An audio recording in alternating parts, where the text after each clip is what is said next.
Hello and welcome back. In the next few videos, we're going to be discussing gases and the laws that describe them.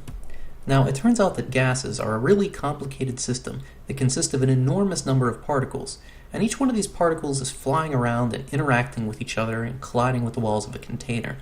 And what we would like to do is we'd like to come up with some type of way where we can ignore the complex motion of these particles and instead describe the gas in terms of a few macroscopic variables that can be easily measured. And one such variable I want to talk about is the pressure. So, as I mentioned in the previous slide, the particles inside a gas are constantly colliding with the walls of a container. And each time a particle collides with the wall of a container, it exerts a force on the container. And let me just draw a little picture here to explain what's going on. So if we have a molecule here, and it's moving towards the wall of a container, when the molecule reaches the wall of the container must exert a force on the particle to deflect it. And by Newton's third law, this means that the molecule must exert a force back on the wall of the container. Now we can describe this force in terms of the impulse-momentum theorem. So remember, the impulse-momentum theorem tells us that the average impulse is equal to the change in momentum. An average impulse is defined as being equal to the average force times delta t. So what this tells us is it says that the average force that is exerted on a particle when it collides with the wall is equal to the change in the momentum of the particle divided by delta t. Now, according to Newton's third law, the force that is exerted on the wall is just minus this. So the force that is exerted on the wall of the container is minus the change in the momentum of the particle when it collides with the wall divided by delta t. Now, inside a gas, there are an enormous number of particles, and these particles are constantly colliding with the walls of a container. So after a single second, there's going to be an enormous number of collisions. So the force that is exerted on the wall of a container after n collisions, so let me write this as the average force, after n collisions it's going to be equal to minus n times the average change in the momentum of a particle when they collide with the container divided by delta t. And another way I could write this is I could write this as minus the number of collisions divided by delta t times the average change in the momentum of a particle when it collides with a container. And the reason I write it like this is if we think about what n over delta t means, this is the number of collisions that occur per delta t. So n over delta t describes the rate at which atoms are colliding with the walls of a container. So what we see here is that the force that is exerted on the wall of a container depends on the rate at which collisions occur with the container. Now, the reason this is important is, again, we want to come up with variables to describe the properties of a gas. And if we think about the force, so let me just draw two pictures here. Let me draw two containers. Let me draw a big container here and then a smaller container. And let's just suppose these are just like, Tupperware containers. You open up the lid, it fills up with some air, and you close the lid. And I want to describe the force that is exerted on the lid of this container because of the air molecules that are moving around inside it. So there's these air molecules, and they're all flying around in different directions. And these molecules are going to collide with the lid of this container, and they're going to exert a force on this container. And we said that the force that is exerted on this container is equal to the rate at which these collisions occur, n over delta t, times the average change in the momentum of the particle when it collides with the container. Now, the thing I'd like to point out is that the bigger the area of this lid, the larger the force, because the more collisions that'll occur. So if I have a really big area of a lid, then there's going to be a lot of collisions per second, and as a result, the force that is exerted on this container is going to be larger. So the force that is exerted on the lid of a container depends on the size of the lid. So if I have a really large lid, then there's going to be a large force exerted on the lid. And obviously that's not going to be a property of the gas because this depends on the area of the lid. It depends on the container and not just the gas. However, as I mentioned, the bigger the area, the larger the force. So if we take the force and divide it by the area, so if we take the force that is exerted by these particles colliding with the container divided by the area of the wall of that container, then this quantity right here is going to describe the gas. It's describing that force that is exerted by the gas. And this doesn't matter what the size of the container is. So this container over here, if it's the same container, I mean, it's the same gas inside this container, then the pressure inside this container is going to be the same, where the pressure is equal to that force that is exerted on the lid divided by the area of the lid. Okay, so this is a property that we can use to describe the gas inside the container.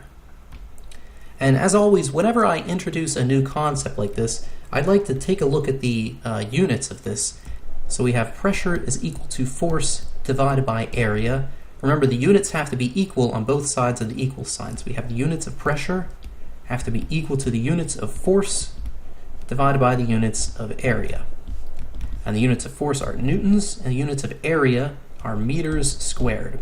So pressure is measured in newtons per meter squared, and we call this combination of units a Pascal, which is denoted with a P and a lowercase a. So just to kind of give you an idea, 1 atmosphere, this is the pressure that is caused by just air near the surface of the Earth, is equal to 1.01 times 10 raised to the 5th pascals. So it turns out a pascal is actually a relatively small unit of measurement for pressure. So let's go ahead and look at a couple of examples. This first example says, an 85 kilogram skier is going down a 35-degree slope. The area of the skis that are in contact with the snow is equal to 0.13 square meters, and the question asks us to determine the pressure that the skis exert on the snow. So the problem is pretty simple. We have pressure is equal to force divided by area. So all we need to do is we need to determine the force that the skis exert on the snow. And to understand how we do this, let me just draw a little picture here. So we have a skier who's on the slope, and there are 2 forces that are acting on the skier. There's the force due to gravity that points down, and then there's the normal force that the snow exerts on the skier. And so obviously, the force that the skier exerts on the snow is equal to this component of the gravitational force. It's that component that's perpendicular to the surface, because the part that's pointing down the ramp is causing the skier to accelerate. It's not pushing against the ramp. So we normally call this the force due to gravity that points in the y direction. And so what I need to do is figure out what that is. And you may remember that this is going to be equal to mg times sine or cosine of theta. And so let me just go ahead and walk through how we do this again. And I'll look at just the limiting cases. So if we have a skier who's sitting on a flat surface, hopefully it's pretty obvious that the force that is pushing down against the snow is just going to be equal to m times g. And if the skier were somehow in this unlucky situation where he's in this vertical surface and he's just in free fall, well then in this case, the skier isn't exerting any force against this surface. So in this case, the force is going to be equal to 0. That's the force that the skier exerts against this wall here. So what we're looking for is we're looking for something that's going to be equal to 1 when the angle is 0, and when the angle is 90 degrees, it's equal to 0. So cosine of 0 is equal to 1, and cosine of 90 degrees is equal to 0. So what we want to do is we're saying that the force that the skier exerts on the snow is going to be equal to mg cosine of theta. And then to find the pressure, we take this force and divide it by the area of the skis.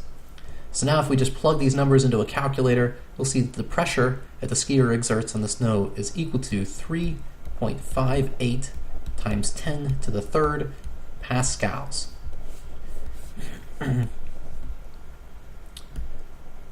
So that was a pretty easy example.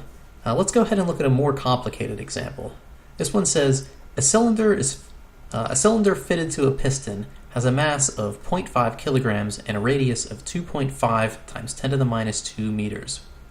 The top of the piston is open to atmosphere, while the pressure against the bottom of the piston is reduced by a pump.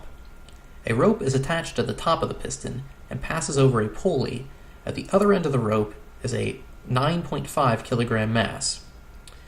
And when the whole thing starts from rest, the heavier mass, this 9.2 kilogram mass, will fall 1.25 meters in 3.3 seconds. And the question asks us to determine the pressure that is underneath the piston. So let me just show you a picture of what's going on here. So what we have over here is basically an Atwood machine. We have a mass on one side and a mass on the other side. And we have a pump over here that is reducing the pressure underneath this mass. So that's going to create a force that's going to be pushing down on this mass.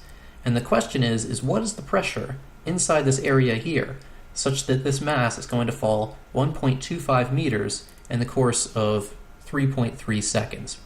And so I think I'm going to need a whole lot of space to work this problem out. So let me go ahead and open up OneNote. So I've started off by drawing another picture of the system that we have, and let me go ahead and write down the information that was given to us. So we're told that the mass of the piston is equal to 0.5 kilograms, and it has a radius of 2.5 times 10 to the minus 2 meters. We're also told that the mass that's on the other end of the rope, this M2, is equal to 9.5 kilograms. And this mass is going to fall by a distance of 1.25 meters in 3.3 seconds. And I should have said earlier, but the mass here is going to start from rest, and then it's going to fall this distance. So obviously the very first step we want to do is we want to use this information that was given to us to find the acceleration of these masses. Once we know the acceleration of the two masses, we can then use this to determine the forces that are exerted on mass 1, and then based on that we can figure out what the pressure beneath mass 1 is. So we were given the distance that the mass is going to fall, and we're given the amount of time it takes. So to find the acceleration, what we're going to use is we'll use delta y is equal to 1/2 the acceleration times delta t squared plus the initial velocity times delta t. And since this mass starts from rest, this initial velocity is 0. So solving for the acceleration, we see the acceleration is equal to 2 times delta y divided by the square of delta t. And if we plug these numbers into a calculator, we'll see that the acceleration is equal to 0.23 meters per second squared.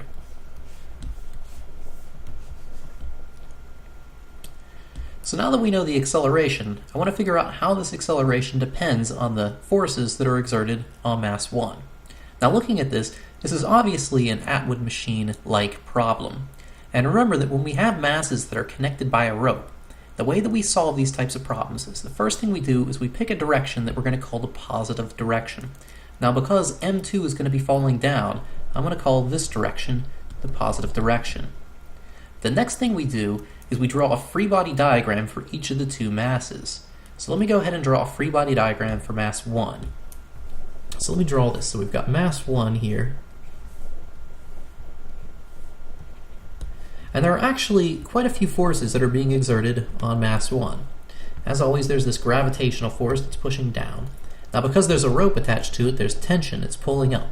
And this just by itself would be the normal Atwood machine problem. You've got tension pulling up, and you've got the force due to gravity that's pointing down. But in this problem, we've got a little bit more that's going on. So let me draw a little dotted line here to show the bottom of this container. So there is pressure that is being exerted on the top and the bottom of this. And normally the pressures cancel out, but because there's a pump on the bottom, the pressure on the bottom it's pushing up is going to be less than the pressure of atmosphere it's pushing down.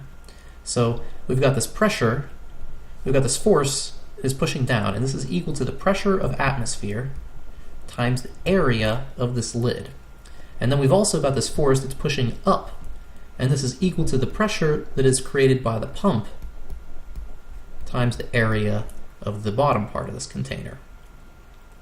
So again, the total force that is exerted on the mass is equal to mass times acceleration.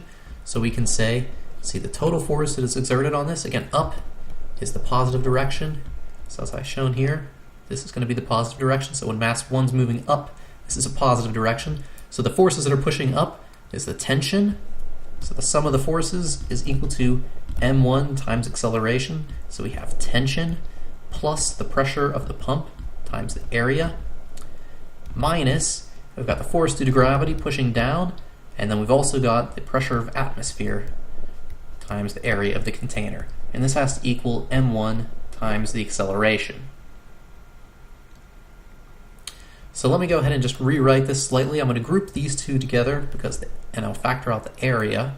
So I can say that m1a is equal to tension minus the force due to gravity plus the pressure of the pump minus the pressure of atmosphere times A. So here I've just factored out this area. So here we have one equation. Now if we look at the other mass, it's just a simple Atwood machine type setup now. So we've got the force due to gravity, it's pushing down on this. Actually, I should be a little bit careful about this. This is the force due to gravity that is exerted on mass 2. And up here, this is the force due to gravity that's exerted on mass 1. So these are not the same forces because they weigh different amounts.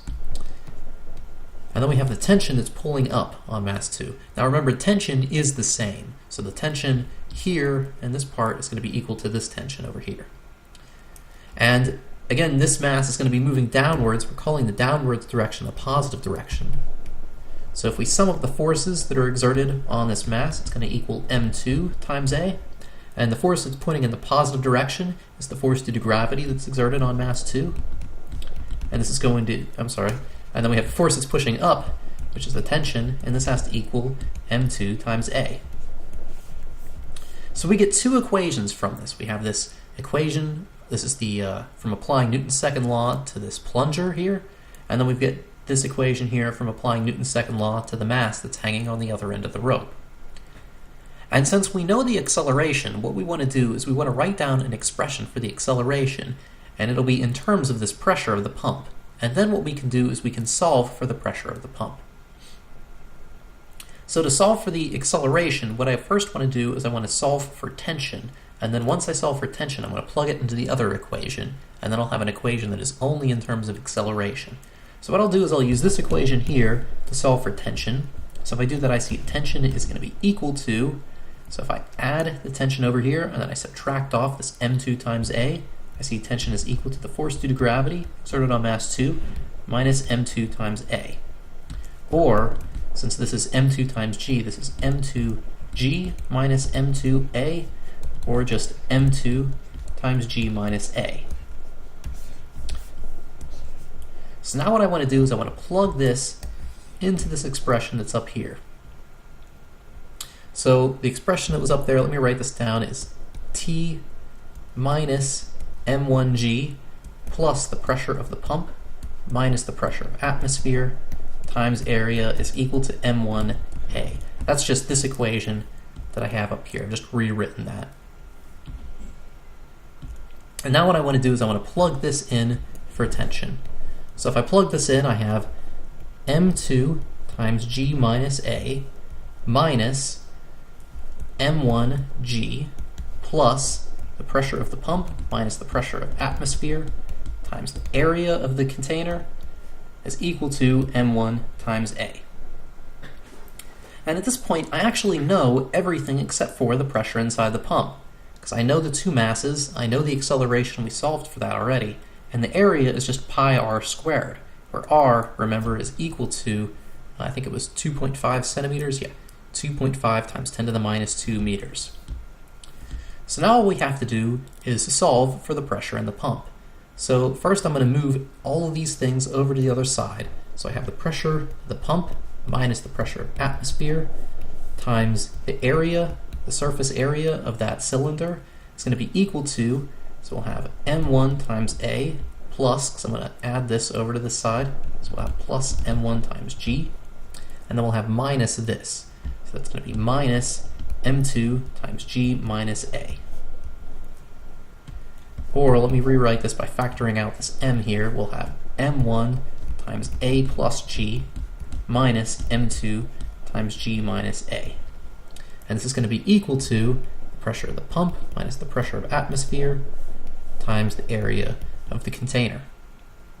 So finally now, if I divide off the area and then I add the pressure of atmosphere, I see that the pressure of the pump is going to be equal to the pressure of atmosphere plus m1 a plus g minus m2 g minus a, all of this divided by the area. And if I go ahead and I plug all of these numbers into a calculator, I'll see that the pressure that is underneath the mass, so this is the pressure that's created by that pump, is equal to 5.72 times 10 to the 4 pascals. And to put this into perspective, that's 0.566 atmospheres. So it's reduced the pressure underneath the second mass to a little less than, or I'm sorry, a little bit more than half of an atmosphere. So we're reducing the pressure here, and it's causing this mass to fall down more slowly. So at this point, I think I'd like to end this video, and in the next video, I'm going to talk about something called the ideal gas law.